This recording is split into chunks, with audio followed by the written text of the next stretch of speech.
বিশ্বাস করেন আমাদের যে সকালবেলা টয়লেট হয় না, ওয়াশরুমে যান টয়লেট করেন, আলী ইবনে আবি তালেব রাদিয়াল্লাহু আনহু এরকম বাথরুম থেকে বের হয়ে পেটে হাত দিয়ে বলতেন, মানুষ যদি জানতো এই যে শুধু ক্লিয়ার করে টয়লেট হওয়াটা কত বড় নেয়ামত আল্লাহ পাকের, তাহলেও সারা জীবন সেজদায় পড়ে থাকতো।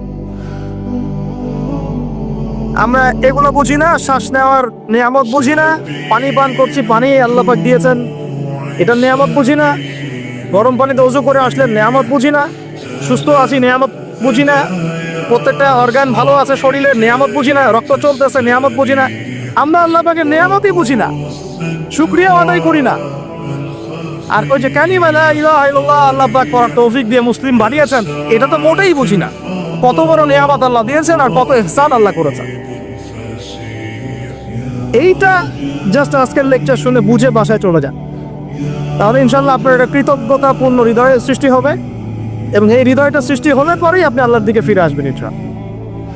যুবক ভাই, আপনি আমি যে এত পাপ করলাম সারা জীবনেও, তারপরেও যে আল্লাহ পাক আপনার উপর আমার উপর শাস্তি নাজিল করেন নাই, এই ঋণটা কি আপনি আমি শোধ করতে পারবো কিনা? বলেন, আমার সাথে কথা বলেন, পারবো আমরা? এই যে সারা জীবন সুদ খেয়ে যাচ্ছেন, আল্লাহ যে গজব এখনো দেন নাই, আপনি আমি কি এই ঋণটা শোধ করতে পারবো?